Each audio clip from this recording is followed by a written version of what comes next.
didn't just top the timesheets today in Buriram. Was Ducati caught off guard, or were they just taking it safe? This is MotoGP, The Angle.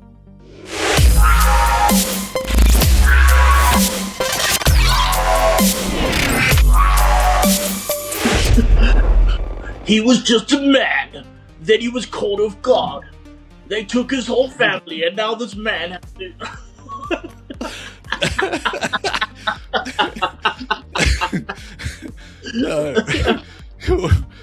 Oh, what a dramatic opening, Don. How you doing, mate? Keanu Reeves is Bezzecchi man. I like it, my friend. I like it. Oh, thank you very much, dude. Good to see you back in studio here. And we're going to hit straight towards Buriram here in Thailand. And an interesting day. Looks like Aprilia is MotoGP is back, but MotoGP is happening. It's officially today. There were riders on track at an official practice. The drought is over. The sun has come out. The rain is falling. That's an oxymoron, but anyway, fine. It's okay. But MotoGP is back. It's the greatest feeling in the world. Turning on, even at a stupid o'clock. Well, for you in Australia, it was like mid-afternoon or something. For me, it was stupid o'clock this morning. We turn on, and there are actual MotoGP bikes going out for an actual practice, actually riding. MotoGP is back, and we can live again. Yeah, exactly. I mean, it's just explosive. The internet's on fire. I'm excited as you can. I'm just all energy, and I'm just like, let's go. And guess what, dude? If last episode I said Bez is going to be top of the charts, and guess who's top of the charts? But he's just looking. Okay. So what we're doing today, just to kind of get our viewers up to like spec, we're doing a quick Friday overview. This is going to be a quick little one. We're going to do our full show again next week, which is going to cover the whole weekend. We'll talk our usual long form. This is a quick catch up for Friday. That's right. Let's see what happened. And yeah, you're right. Bezzecchi looks like Marquez looked like last year. Yeah. If that makes sense. The way he's sitting in the pits, the way his demeanor, his countenance, his kind of everything. He's sitting there and you can just see he's got this. He's got focused. This. He's the man. He's got this. And today he just went out and just did he broke the lap record. While I mean, it was dramatic that FP one in the afternoon, not FP, the practice one in the afternoon. Practice. Remember, the guys have to get in the top 10 in order to go directly through to Q2. There were giant clouds. It looked like the apocalypse was looming. The four horsemen were nigh. Everyone was looking around desperately for a virgin to sacrifice. There were none. Yeah. That you don't get many of those anymore. Apparently, Mark is still struggling with an injury, and he's running a 24 fairing on his bike. While mid practice, Digi was still leading on the other Ducati, and he's on a 26 Ducati as well. So that's quite an interesting flip around here, isn't it? For the VR46 team to be up there, batting above Bagnaia and Mark and the boys. It does kind of show that the 26 bike is a lot easier to ride than the 25 was, because we got there is 3 of the 4 26 bikes are in the top 10. We got it's Marc Marquez, Gini Antonio, Alex Marquez. We'll talk about Bagnaia in a minute. It does look a lot better. Marc Marquez is running the 24 aero package because he says it's easier to turn. Now, you know, when you've got a lot of aero, it affects the way it makes the bike heavier to turn. So it makes it faster, but it's a lot more physical. The 24 is less physical than the new stuff. So he's running that. But Marquez today, he looked like... Okay, so if Bezzecchi looked like Marc Marquez last year, Marc Marquez looked like somebody chasing Marc Marquez last year. Yeah. he made a lot of mistakes. So what happened was, for people who missed it, and the important... Okay, the first practice is where it doesn't count towards anything, the morning practice. So it actually... Bezzecchi was fastest, so it shows, he's on form. But the guys don't have to set a fast lap, so it's a little... No. It's sort of a bit like testing, you know what I mean? The guys, a lot of them don't put in hot laps. A lot of them just test race pace, tires and stuff. And they just kind of get in the groove, yeah. In the second practice, where they have to finish in the top 10, giant clouds were looming, and it looked like it was going to rain any second now. There were a few drops on the circuit here and there, and sort of halfway through, the guys were sort of saying it looked like it was going to start pouring with rain. So the guys all pulled into the pits. Quickly, the mechanics put on the soft tires, and they all went out early. So a lot of the riders got quite a few hot laps in. It turns out it didn't rain, and they managed to eventually ride at the end. The sort of really good laps were going. But Marc Marquez, he just looked a little bit scrappy. I mean, he did end up finishing second. He did get a good lap together, but there was a few laps where he didn't quite have it together. He was running off track. He ran off track, I think, 2 or 3 times, during the hot laps, which is not really like him. He's not sort of usually someone who's like that, but it was happening. But with one caveat on it, he was half a second behind Bez. And he was second. Sheesh. Yeah. And also then Gian Antonio is only 0.063 behind Marc. Yeah. And I know this is still Friday afternoon. I know Sunday is still 2 days away. A lot can happen. And this was only the first race. And this track is a little bit different to many of the other circuits. So this is not necessarily a kind of glimpse into the future, to the rest of the year. A lot can change, especially when we get to Europe. We might see things turn around a lot. But I mean, right here, right now, today, on the circuit, the way things stand now, Bezzecchi just looks like he's in another league. And I mean, just circling back where you just mentioned the aero on a 2024 bike, there's been a lot of reports on the aero on Aprilia, where they've gone with a bit of a Formula 1 thing, and there's interactive aero where the riders can actually manipulate the aero on a bike. So unlike Formula 1 where you can use electronic motors and things to turn, I mean, I was looking at something in the Ferrari team now, have this thing where it turns the back wing upside down on the straights. So instead of downforce, it produces lift, and that saves battery and helps stopping killing polar bears or something. I don't know. I don't know. Anyway, but you're not allowed that on MotoGP. You're not allowed to have any sort of electric or mechanical manipulation of the aerodynamics.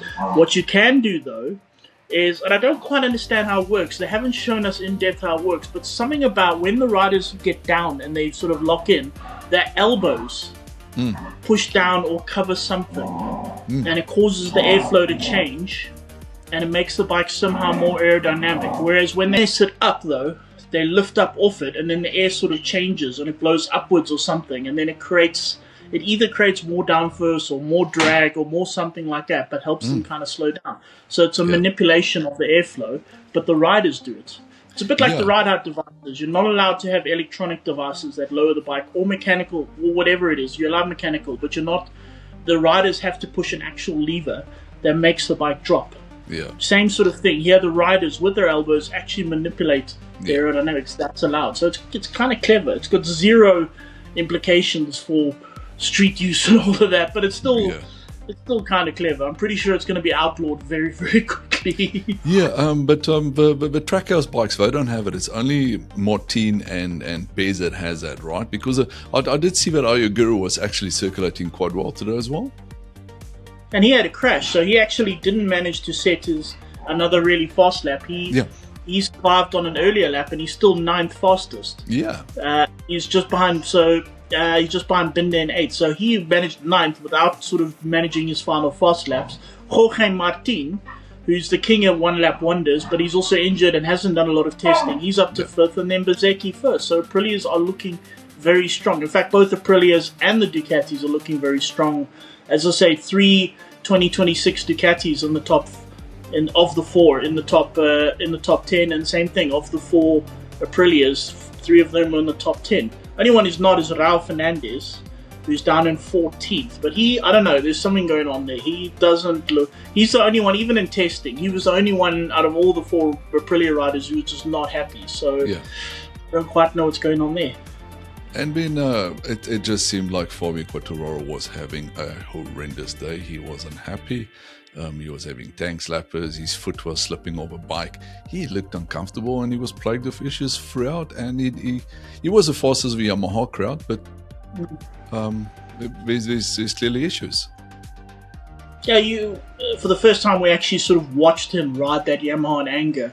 And Quartararo on the previous Yamahas, he always had this kind of look. He always looked very kind of solid and very sort of in control and sort of fierce.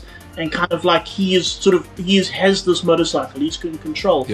And what we just saw today, it just looked different. His whole kind of demeanor, the way he kind of sat on the bike, his whole stance, the way the bike looked, the way the bike was playing, the way he was moving, just looked awkward. It just you can clearly see he's not happy. He's not at one with the machine. He's not. But this is a brand new motorcycle. I mean, they have to evolve it. They have to develop it. I mean, even he has said it's just where Quartararo's angry, as we said in the previous part, is that he is now on the peak of his career, one of the best riders in the world, and now he's sitting in. He's managing his best lap of. He's in 16th place, trying to develop a brand new motorcycle, trying to get Yamaha. It's not where he wants to be. What I will say though, in the Yamahas, so the Yamahas were all kind of at the bottom. You had Quartararo's the fastest. He was 16th. He was 1.3 seconds. Okay, granted that he was nearly half a second quicker than everyone, but he was 1.3 seconds behind Bezzecchi, was Quartararo. Jack Miller was the second fastest Yamaha. He was in 19th. Rins 20th. 21st, Razgatlioglu, who was the last of the full-time riders. The only person slower than him was Michele Pera, the Ducati test rider, who's standing in for Aldegear. The thing about Razgatlioglu, though, and we were talking about him, the superbike rider moving into MotoGP. The thing about him, though, is you can't measure him against Ducatis and Aprilias and riders on those. You can't, because that Yamaha is nowhere near. He's not only a new superbike rider trying to learn MotoGP, he's on a brand new bike that's just not competitive. So you compare him against his fellow Yamaha riders, and if we do that, he was only 0.063 behind Rins. He was around 0.2 behind Jack Miller, and he was just under half a second behind Quartararo. And frankly, that's not bad. That's not bad. I mean, for a rookie trying to come to terms in his first race, it's not terrible. It's really. I was looking at something else. Someone had a chart up of the height and the weight of all the different riders. Razgatlioglu is by far the tallest rider in MotoGP. He is also 10 kilograms heavier than the next heaviest MotoGP rider. So he is a big guy. And that's going to take its toll, because these bikes are built for smaller riders, and he's having to kind of... But mind you, we've had the same sort of thing in World Superbikes, but I wonder if MotoGP is a little bit more fine-tuned. Talking about the shorter riders, there is a shorter rider in the top 10, which we both like, and that's Brad. He's made it into the top 10. There's two KTMs, obviously Pedro Acosta's in there, and Brad is in the top 10, and I'm quite happy about that. So he did 2 laps. Okay, he's a second behind Bezzecchi. He's in the 8th place. But then again, okay, so he's half a second, just over half a second behind Marquez, and he is roughly 0.3 behind Acosta, his teammate. So that, and Binder did 2 laps that were nearly exactly the same. So he did 2 laps at that pace. So no, he was looking strong. He was looking decent. And what's interesting about Binder, in the morning he was like 17th or something. But again, the morning practice is like testing. It means nothing. Yeah, he's not out there trying to set the best lap. He's not out there trying to set a hot lap that'll look good on the timesheets. He was out there putting in, working on race pace, getting together with the bike, getting data, getting all that kind of stuff. And now we went to soft tires, put in a hard lap, and as I say, 2 laps in the top 10. I mean, for Binder, remember he's missed the Sunday. For Binder, 8th is bloody good on a Friday afternoon. Let's see what we can do tomorrow. He's into Q2, so he's definitely starting in the top 12. Hopefully not 12th. But let's see if he's got his act together. That's going to be fun. And then, unfortunately, there's one sad rider sitting on his side again, looking at the guys going, why they're going faster and I'm not, and that's Bagnaia. What the heck? So Bagnaia looked good all through testing. This morning he looked good. The morning he looked good. And when it came to the hot laps, it just looked, okay, he did about 3 hot lap sessions. As I say, the rain started coming, so everyone went out early. And just in every one of those, he kind of got screwed around a little bit. Like had other riders dive bomb you or other sort of things. And he just started getting rattled. Mm-hmm. And then right at the end, he finally went out on his own. And I think he was just a bit rattled. And he just didn't put it together. Let's hope he gets his head right. I mean, for his sake, let's hope he gets his head right tonight. Tomorrow morning they've got to do, I think it's a half an hour practice. That means nothing. Yep. And then they go to Q1 and Q2 before the sprint race. He's going to be in Q1. If he's got his head right and he's got everything together, he'll make it through to Q2. That's if he's got his head right. But he's got a few people with him. I mean, Maverick Vinales, Franco Morbidelli. Okay, there's some Yamahas. I wouldn't worry about those. Luca Marini. So, I mean, yeah, I mean, the big ones are Marini, I don't know, but Vinales and Morbidelli are usually pretty quick. Interestingly, the two Red Bull factory KTMs are through to the top 10. The two Tech 3s are not. And I was wondering about Vinales, because he joined up with Jorge Lorenzo in the off-season, and there was a whole lot of videos of them riding around, not even go-kart track, he was riding a 600 in the rain on a remote-control car track. You know what I mean? And I was kind of wondering how that's going to affect it, and so far, Vinales is sort of where he was before. I mean, he's not... Let's see, as again, it's first day, first race, first track.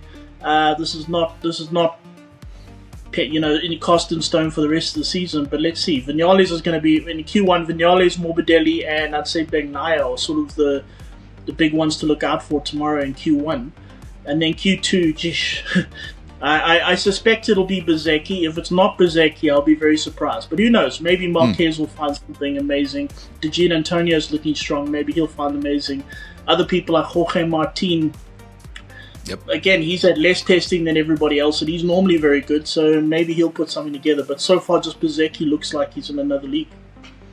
And Alex, maybe, do you think he might push in? Maybe. Yeah, okay. Yeah, maybe.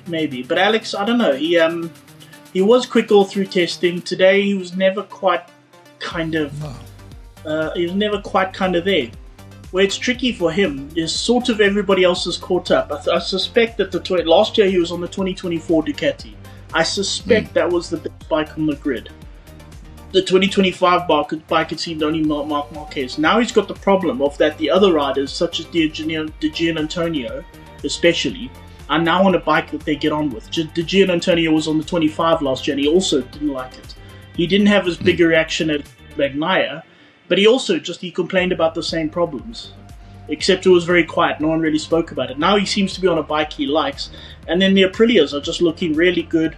Acosta's looking really good, so I think it's just possible that the competition's caught up with him a bit. But again, the season is still unraveling. That might all be complete rubbish, and let's see what happens. And was there any other brands in the top 10 there? Was there any Hondas possibly? Jean Mir, possibly. Jean Mir was just ahead of Binder. And Zarco was up at the 10th. So Honda, again, similar to last year. Kind of sort of where they were, not quite fast enough, just a little bit sort of the fourth best brand out there. Luckily, they're all quite close. I mean, there are 4 different brands in the top 10, and that's instead of just being the Ducati Cup as it used to be. I think it's highly possible the Ducati Cup is over, and we've got a bunch of different manufacturers, and that's very exciting. Very, very true, Don. Thinking back to 2021, Yamaha was still leading with Packwear. That was the last Japanese win for us. And then Ducati dominated, and now all of a sudden Aprilia's caught up. And like you say, we at least we've got the other brands in there as well. KTM is making a statement. The Europeans do seem to be dominating right now.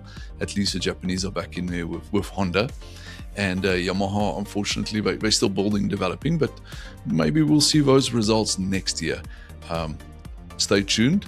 We're going into qualifying 1 and qualifying 2, and then race. Then Don and myself will be catching up after the race and do our review from a race. Until next time, keep the rubber side down.